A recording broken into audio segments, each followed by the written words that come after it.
Picture a private Roman villa. The quiet courtyard, marble fountains, manicured gardens, and the pacing silhouette of an African lion. For the Roman elite, standard displays of wealth eventually lost their impact. Where peers could buy more land, commission more statues, or acquire more gold, the pressure to distinguish oneself was constant. To prove a level of dominance that others simply could not replicate, patricians began acquiring things that were inherently dangerous and nearly impossible to keep alive. They imported exotic animals to serve as living luxury accessories. Wealthy citizens filled their homes with white tortoises, cranes, and peacocks to signal their highly refined tastes to anyone invited over for a banquet. The emperors pushed this hoarding of foreign life to the absolute limit. At his private villa on the island of Capri, Tiberius maintained an entire collection of monkeys. He used them for behavioral study and distributed them as high-value diplomatic gifts to cement his patronage networks. There was a bizarre intimacy to these collections. Nero kept a favorite pet leopard that he fed by hand. Augustus had a small white lapdog named Rufus that he brought directly into high-level administrative meetings. Within the walls of the villa, these animals functioned as weaponized luxury goods. Keeping an apex predator as a pet was a highly engineered way for a patrician to project absolute superiority over their social peers. But projecting superiority in private only got a Roman politician so far. To translate that wealth into actual political power, the elite had to bring their collections out of the villa and onto the streets. During a Roman triumph, victorious generals paraded their spoils through the city. In 251 BC, 142 Carthaginian war elephants were marched through Rome. They were living, breathing proof of a conquered enemy, displayed for citizens who had never seen anything larger than an ox. These animals were rapidly integrated into state propaganda. When Julius Caesar minted currency showing an elephant trampling a serpent, he physically linked his political brand to the idea of global conquest.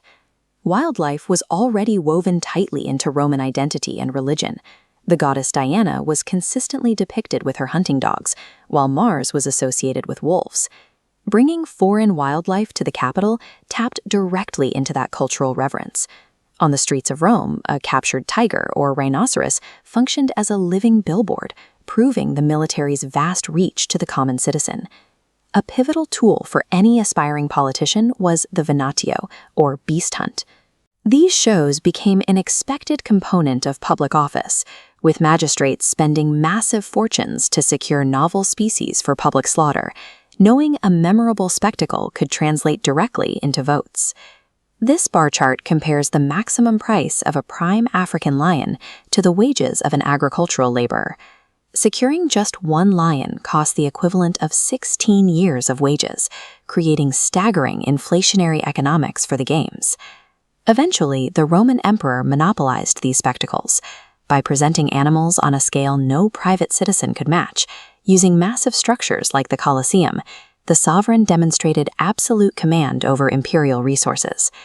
To maximize the shock value for 50,000 cheering fans, Roman engineers constructed the hypogeum. This was an underground labyrinth of stone tunnels and elevator shafts hidden directly beneath the arena floor. Powered entirely by dozens of slaves, this sophisticated system of pulleys and lead weights could hoist a wooden cage holding up to 600 pounds. The cage would travel 24 feet upward, where a trap door opened to release the animal instantly into the sunlight. Once on the surface, the choreography was brutal. Organizers staged elaborate hunts and unusual combat pairings to delight the crowd, pitting armed performers against bears, leopards, or even lions against crocodiles. The arena floor acted as a spatial model of the conquered world. By ordering the destruction of apex predators, the emperor performed his role as master of both nature and the empire. Moving a single animal from the wild to the center of the Colosseum required a massive, continent-spanning supply chain. Capturing these animals was an official military duty. Specialized Roman army units were deployed to the fringes of the empire, tasked specifically with tracking, trapping, and securing dangerous predators without killing them. The transportation process had a massive mortality rate. Animals died from the stress of confinement, disease, and climate shock. For context, in the 19th century, it took an entire army division 5 months just to move one hippopotamus to Cairo.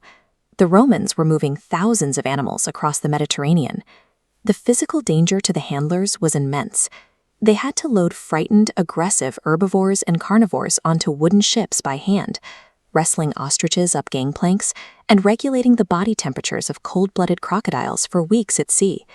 The human cost extended into the arena itself through damnatio ad bestias. The Roman state regularly used these imported predators for the spectacular public execution of prisoners of war, criminals, and Christians. This map illustrates the permanent ecological devastation left in the wake of the Games. By 523 AD, intense demand had hunted entire species into regional extinction, clearing populations from North Africa to Scotland. The Roman exotic animal trade relied on extracting thousands of living creatures from their habitats. It was a destructive public relations campaign, engineering global conquest into the ancient world's most expensive collection of disposable pets.